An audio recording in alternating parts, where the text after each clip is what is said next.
नमस्कार दोस्तों, आपका एएस क्लासेस में हार्दिक स्वागत है। मैं कुछ बहुत दिन बाद वीडियो आपके लिए ला रहा हूँ। क्वेश्चन क्या दिया है, किसी विद्युत द्विध्रुव के कारण अक्षीय स्थिति में विद्युत क्षेत्र की तीव्रता का व्यंजक निगमित कीजिए। बहुत ही ईजी क्वेश्चन है ये। तो सबसे पहले अपन लोग क्या करते हैं, यहाँ पास ए बी एक द्विध्रुव ले लेते हैं।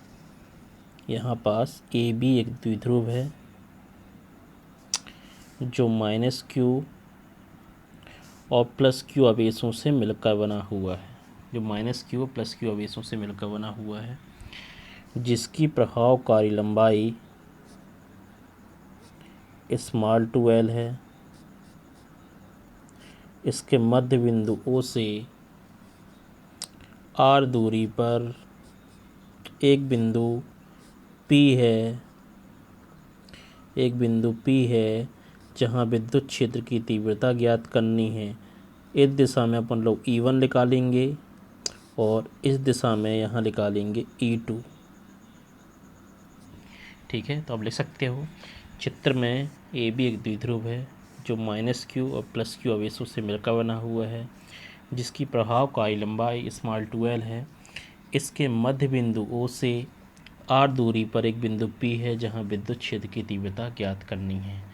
तो सबसे पहले अपन लोग बिंदु B के कारण निकालते हैं अपन लोग। ठीक है, तो लिखेंगे +q आवेश के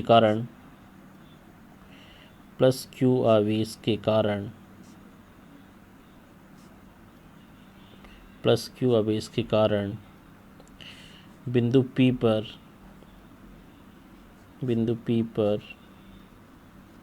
विद्युत क्षेत्र की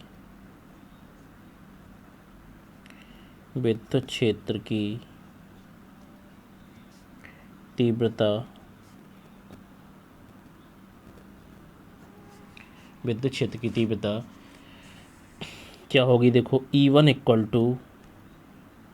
1/4 पाई ε0 q। अब किस दिशा में निकाल रहे हैं यहाँ पर लोग, +q अब इसके कारण BP दिशा में है ना, तो यहाँ BP के ऊपर ये साइन बनाएंगे, तो यहाँ आ गया BP का स्क्वायर। ठीक है, तो अब इसके बाद देखो यहाँ पास आएगा 1/4 पाई ε0 q। अब ये BP की वैल्यू चाहिए, तो पूरे OP में से, अब ये BP की चाहिए तो OP में से OB घटाएंगे तो यहाँ LL हो जाएगी, तो यहाँ पास आएगी OP minus OB whole square. तो यहाँ पास आ जाएगा 1/4 पाई ε0 q, यहाँ आ जाएगा R - L का होल स्क्वायर, ये आ जाएगा E1 की वैल्यू। इसको इक्वेशन 1 मान लेते हैं। ठीक है, अब इसके बाद देखते हैं, अब निकालना है -q आवेश के कारण। अब -q आवेश के कारण बिंदु P पर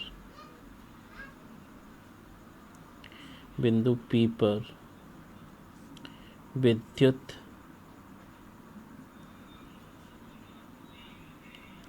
क्षेत्र की तीव्रता,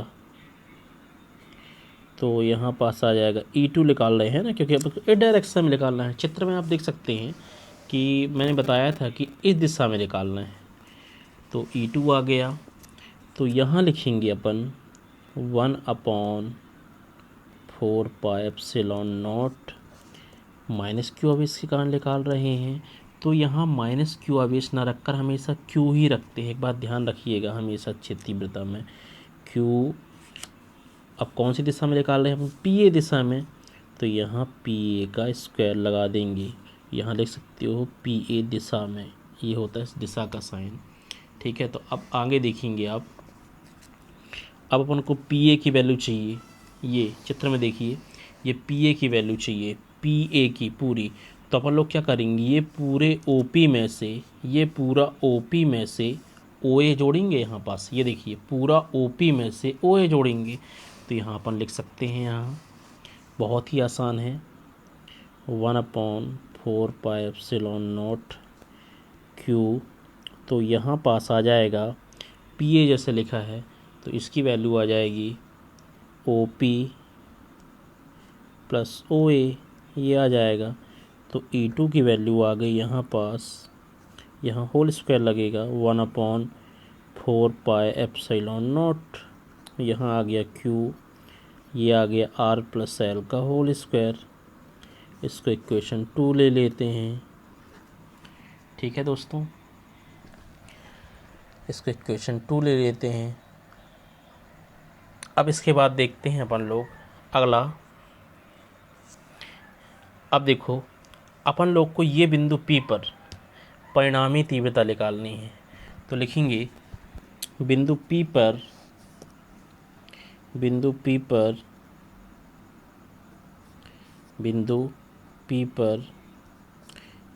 क्षेत्र की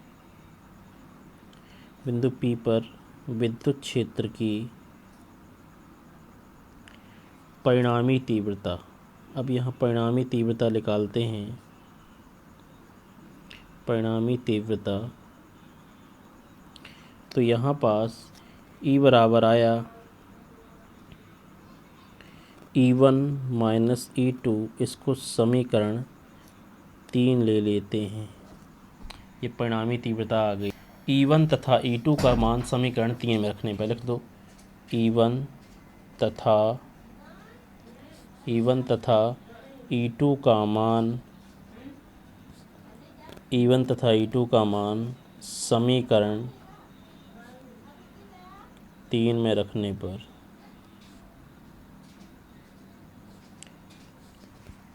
अब इसका मान रख देते हैं। तो E बराबर यहाँ पास E1 का मान कितना आया था 1/4πε0 Q/R-L का होल स्क्वायर माइनस 1/4πε0/Q, ये आएगा R+L का होल स्क्वायर। ठीक है, यहाँ देखेंगे आप लोग। फिर इसके बाद यहाँ पास से Q/4πε0, इससे यहाँ कॉमन कर लेते हैं। R-L बचेगा यहाँ, और यहाँ बचेगा R+L², ये बचेगा। ठीक है, तो यहाँ आप देखेंगे Q/4πε0।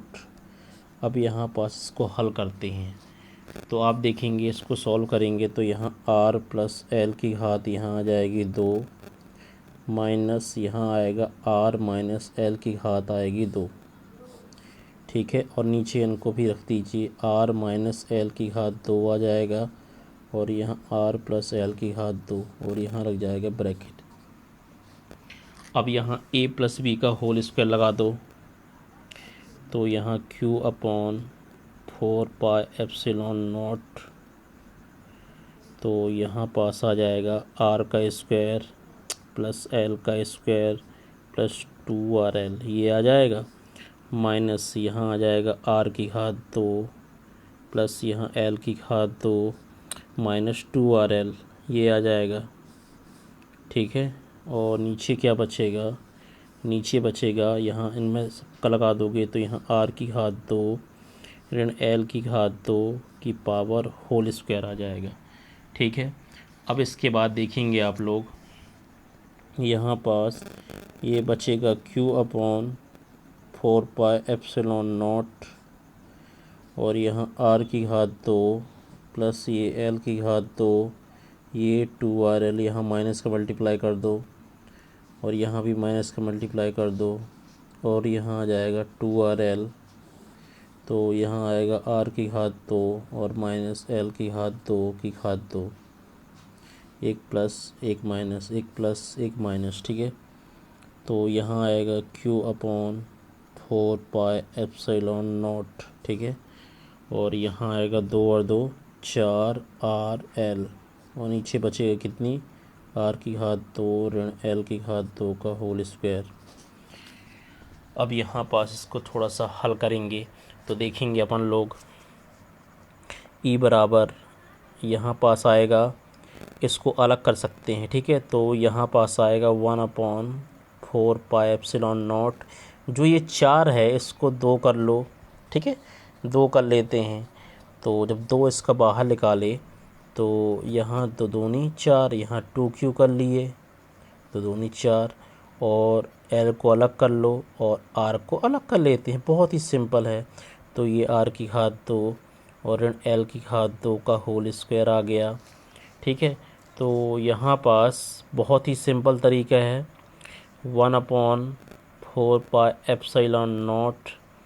अब यहाँ पास 2ql इंटू 2r इतना कर लिए बाहर, तो r की घात 2 ऋण l की घात 2 का होल स्क्वायर, ठीक है। और चूँकि एक बात ध्यान रखना, यहाँ पास p बराबर आया 2ql, ठीक है। तो यहाँ पुट कर देते हैं, इसकी वैल्यू क्या आएगा, तो e बराबर 1/4 पाई एप्सिलॉन नॉट, इसकी वैल्यू आई कितनी, p इंटू 2r, और यहाँ r की घात 2 ऋण l की घात 2 की घात 2 आ जाएगा, ठीक है। तो अब एक काम करते हैं, यहाँ पास अब यहाँ पास क्या कर देखते हैं कि जो r का जो मान है बहुत बड़ा है l से, तो यहाँ l स्क्वायर को नगण्य मान लेते हैं। नगण्य मतलब ना के बराबर, नगण्य मान लेते हैं। नगण्य मानने पर तो l स्क्वायर बराबर 0 यहाँ रख देते हैं। तो क्या देखते हैं, तो e की जो वैल्यू होती है यहाँ आती है 1/4 पाई एप्सिलॉन नॉट 2pr, और यहाँ r की घात 2, ये 0 हो गया तो 4, और ये घात से कट जाता है तो यहाँ बचती है 3 की घात। तो e बराबर आता है 1/4 pi epsilon not 2p/r³ Newton प्रति कूलम। यही अक्षीय स्थिति में विद्युत क्षेत्र की तीव्रता का अभीष्ट व्यंजक है।